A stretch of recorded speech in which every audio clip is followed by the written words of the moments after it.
I'm Nicholas. I'm Ella. I'm Jonathan. This is our group collaboration on Bell jar. by Sylvia Plath. Yep. Do you want to start? You started. Sure. Okay, so my first question. How do you guys think Esther views herself? Is this similar to the way Sylvia Plath does? Oh. Yeah, I think she's always depressed. She's always low. She sees everything the worst that it is, and she always is sad and poor me. That's kind of her attitude all the time. And I think that's kind of sort of how Sylvia Plath was, because Sylvia Plath was battling depression after her dad died.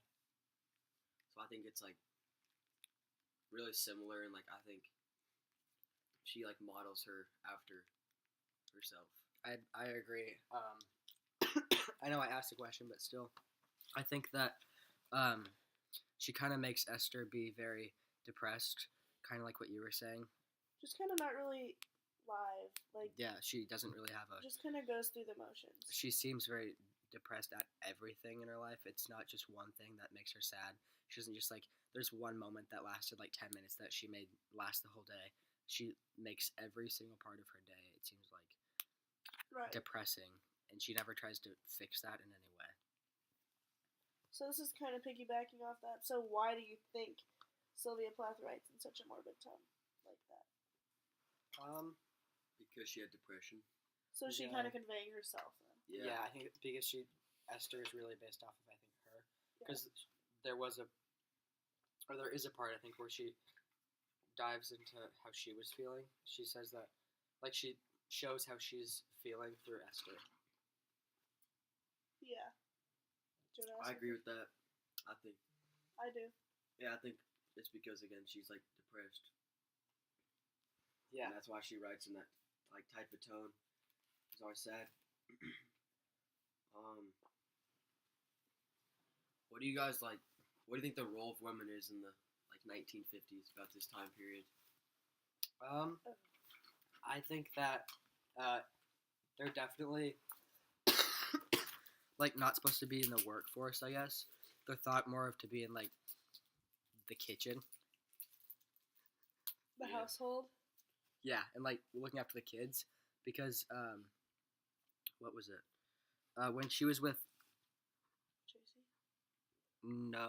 Constantine. She basically, when she was picturing their life together, she imagined she would wake up, make him breakfast, and then when he goes to work, she would clean the dishes, and then in the daytime she would make the bed, do the laundry, do all the chores, and then when he comes home, he'd be expecting a nice big feast, and then she would have to clean those dishes, and then by the time she goes to bed, she's already exhausted from cleaning for a day, and that's kind of just how her whole day would go, because back then, that's kind of how women were viewed. They were just supposed to basically do things for the men, make the men's lives easier, but I think that has changed. Yeah, that's how they were supposed to be housewives. Buddy's mom, married a really good professor, but she was still just Stay-at-home mom. Right, she Did was all the laundry and dishes. stuff. But how do you think that has changed into present day? I think women today, it's definitely easier for them to get a job, and I think today we view men and women a lot more equal than they were viewed in the past. At this time period, obviously they weren't treated equal. Now I think it definitely could be more equal today, but I think today, as opposed to the 1950s, women are definitely treated more equally than they were back in the 1950s. But the pay is still different. Yeah, I think that the pay is definitely different. I think that women should get paid more today than they do. They don't they do this exact same job as a man does, and they just don't get paid as much only because of their gender. They cannot control that. I think that it should basically be, if you work this much, you get paid this much. It shouldn't be oh, you're a woman, you get paid half as much as a man does just because you're a gender. Right. Yeah, and back in the 1950s, it seemed men and women had their specific jobs. Nowadays, there's a woman can be whatever she wants and a man can be whatever he wants. like when it comes to their occupation, it seemed like in the past, like 1950s, around that time period, the guys had like their route and the girls had their route, Right. and yeah. they had their jobs, and like men and women had It's a their lot more separate jobs. diverse now. Yeah, Yeah. so I think that's kind of how it's changed to present day.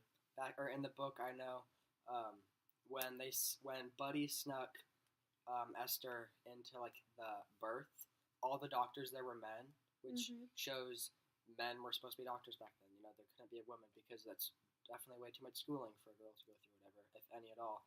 And it was very surprising. I thought how Esther, her boss JC, was a woman, especially with that much authority and that high of power. She was actually a boss, and it was a woman who was doing that job. I figured they would have made that a man, especially in like an editing company, because that seems like a big business in New York City. Right. A question I had: is it possible to live a good life and not be happy the whole time? Yeah, that's yes. I think you can definitely live a good life without being happy like the entire time. Like obviously, like in life, there's ups and downs, and you're not always gonna be happy, and there's gonna be hard times and whatever. And like not to get all deep, but Yeah. it's not always gonna be like cotton Sunshine. candy, sunshine and rainbows. Like you're gonna have to battle through some adversity, and like that's what makes like you stronger as a person, I guess. So I definitely think you can like live a good life or whatever that is, like good life. Whatever that means. Yeah, without like being happy the entire time, but like with Sylvia Plath and Esther, like I think it's kind of a goes to an extent with her because she's always sad and she's like always finding the negatives and stuff. And I think that like she still can live a good life if she sees the positives and stuff. I feel like she sees the negatives and everything, and it's kind of like just it's almost like she wants to not live a good life and she wants people to feel bad for her, and that's why she's like always negative. I think Yeah. that you can Debbie live a good Downer. life, like Jonathan said. It's just how you what your outlook is on life. Like you're either half full cup type of person or half empty cup type of person. Yeah, and I think that like at this point, I don't know if like Esther has depression or not, but it hasn't been like diagnosed yet or anything. I think that it might be later on, but I mean it's kind of hard to tell. And like I can't really talk from that point of view because I'm a generally like really happy person. So like I don't know how she like go back and forth like how she's actually seeing it, and how she's feeling. Because I'm always like usually happy. So I don't know how someone would look at life half empty type thing. Yeah, like it's a completely different way to look at life. It's a completely different contrast. You go. Okay. Do you think that Buddy meant to be a hypocrite? When he was talking with Esther. I don't think he like really meant to be a hypocrite. I think that it's just kind of the way that she viewed it because, like what we were just talking about, she views everything as negative. I think that she was just looking for something to be bad during the situation. So she sees, oh, he's already done this and I haven't, so that's definitely gonna be a negative. Like, I don't think that it was anything that he meant to be like, haha, you haven't, seen a man yet.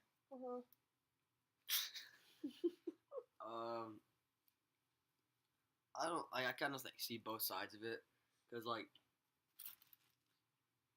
they weren't like Really dating. they weren't like No. dating or married or whatever. Like they weren't together, so he just like was at his job, and then It'd be different if they were This- together and and this- he had like had yeah, an and affair. and this girl came around, and then like I don't know. I mean, like he probably liked her, she probably liked him, and they were just like whatever. And they were working together, so And So then they see each other a lot. yeah, and then like I don't know. That's just like it's kind of weird to say, but that's like life. Like that happens. yeah, So I think that kind of like happened, and then like especially today. yeah, and Esther or like she's never really like I don't think she's really ever dated anyone. So how would she like She talks to yeah? And A she lot of like she guys. like but she like denies them like early Right. early in the book, like chapters 1 and 2, when they were like the bar, they were like there would be guys like What was that Lenny's friend? yeah, like Frankie Yeah. would like try dancing with her, and she like turned him down. Like the only guy that she really like was comfortable with and like liked and wanted to open herself up to, if you will, like, was Constantine. So like, I kind of see like both sides because, like, like, you know what I mean, like, Yeah. and like that kind of leads me into. Do you guys have anything else about that? Well, I was gonna say like he was indirectly calling her kind of like a hoe or a slut when she really like everybody is like saving in this time period is kind of like the norm was to save yourself for marriage and the other person would too. So what he's doing is kind of like outside of what normal people do. So I don't know. He was indirectly calling her a hoe, but I don't know. So yeah. So that's kind of like that kind of brings me to my next question. Like, do you think that her views about marriage will like change throughout the throughout the book, like her views on marriage or sex?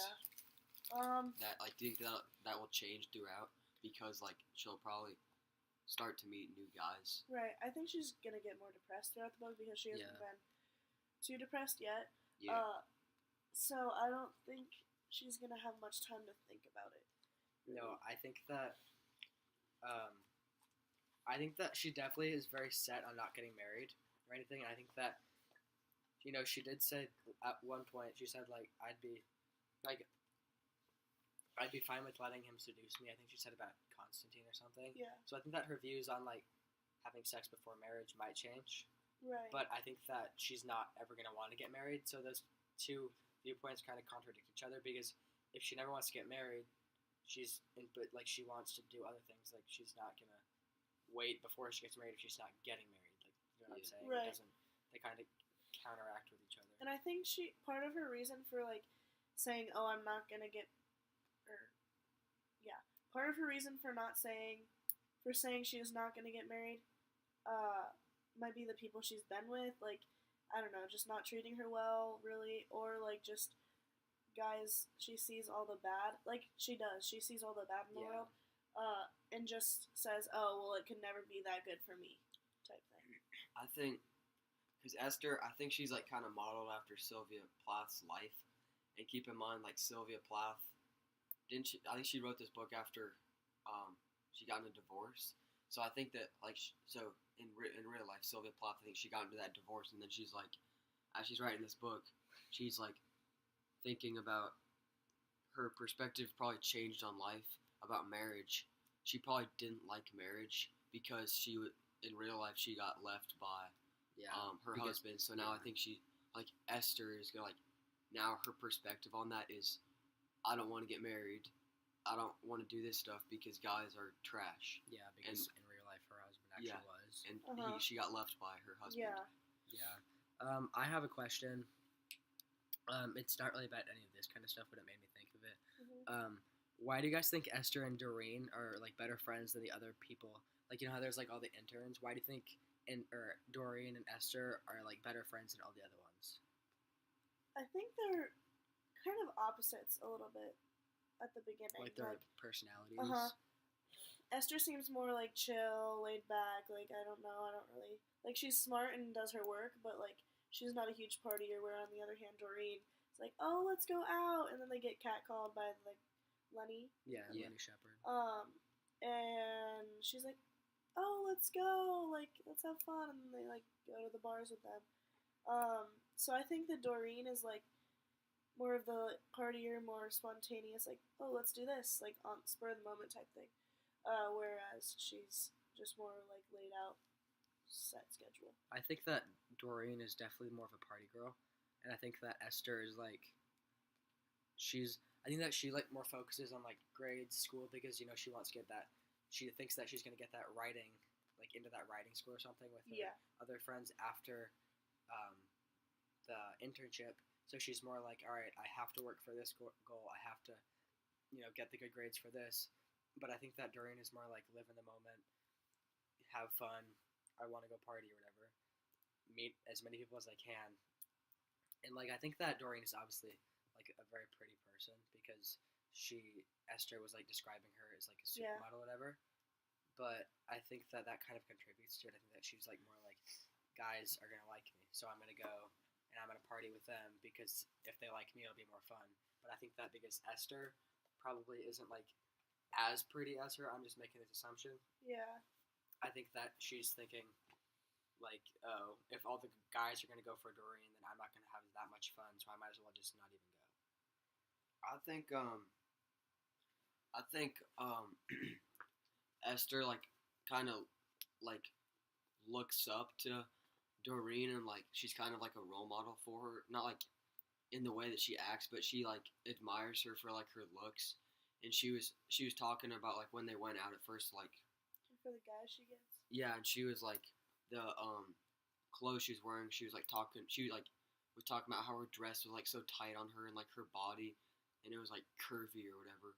And she was Yeah. like admiring her like She's like like jealous she's and envious. she was so Physique. good for this. And I feel like Esther kind of like looks up after Doreen and like thinks she's like really like she'll like I guess she can kind of piggyback off of her and maybe be able to find like a guy if she hangs out with Doreen because Doreen will get the guys. attract them. Yeah. Can I go? Yeah. Okay. So my other question was, do you think the social side, so kind of as we're talking about here, of Esther comes out more as the book progresses? I think that now that she's like back at home, she's gonna get more antisocial. Because I think that, in chapter 10 when she got home, she didn't talk to anyone. She just got home. She talked to her mom, but that was it. She got home, and then her mom told her like, "You did get into the school," and she was like, "Great. Now what am I supposed to do?" And then she was like asleep, and then her mom got up, went to work. When she's at work, she obviously doesn't have anyone else to talk to because she just lives with her mom. And she used to live with like all these girls in Yeah. the hotel. Yeah, so now she's just alone at home. She tries to write a book, and that just doesn't go very well. She gives up on that. She isn't talking to anybody else. I think that in New York City, at least she had Doreen. She had, I think, Betsy and Hilda and JC. yes. She had, like, that's four people right she there. had a click. Yeah, she had people to go hang out with and actually do stuff with, but now that she's at home, she doesn't have anyone. What was your question? My question was, do you think her social side will come out more? So like she kind of yeah. just went to parties with her, but she wasn't very social as Doreen was. Like she meets more people, like at that UN conference. Yeah. Yeah. UN conference. I think she's gonna I think it's gonna be like the exact opposite. I think she's gonna like go into kind of a hole now and like just like again modeling this right after Sylvia Plath's life when she got depression and she tried taking her own life. I think that's what's gonna happen here with Esther, and I think she's gonna like now that she isn't accepted into this new like scholarship, new school. I think she's gonna like think, oh great, I have nothing to do. What's my point in life? And I think she's just gonna go in like a whole like depression state, and then her social side is just like gonna go by the wayside, and I think she's gonna just fall into a hole, and it's gonna be hard for her. Do you guys have anything else? No, you can go. Do you think Esther, like not getting accepted into this program, think it like will affect her future and how she like views life, whatever? Maybe. I definitely think that now that she is back from New York and she thinks she doesn't really have a purpose in life, and she wasn't accepted to the school, she doesn't have anything to do. Like I said earlier, she tried writing a book, that didn't go well. She was gonna have her mom teach her, what was it called again? Shorthand. Shorthand. But then she said, no, I don't want to do that.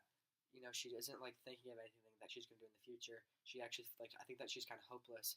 And I think I said in my reflections, like, she gave up on the book, but I think that was more symbolic of her giving up on life itself and her just giving up on everything. Entirely. Yeah.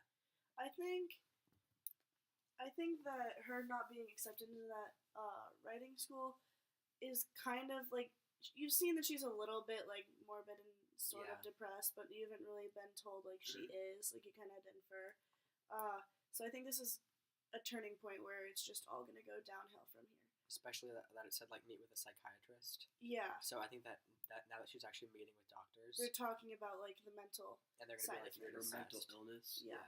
Because it said this book is like related to mental illness, and we Right. haven't really seen any mental illness like problems yet. Like obviously she's sad and somber and all this, and now I think now like not getting accepted, and now she's kind of away from her like clique or whatever Yeah. you want to call it. Now she's just back at home. She's alone. She She's doesn't have lonely. anything to do. That's where her like the mental illness is gonna kick in, and she's I think gonna become depressed. So one, she's lonely. Two, her dream, It's like, like one gone. thing yeah. that she was going good for. Her Her life was hopes. already kind of in the trash, and Her like hope. her like Yeah. dream, her hope and goals, like she was shut down. So she's just like, what's the point anymore? Yeah,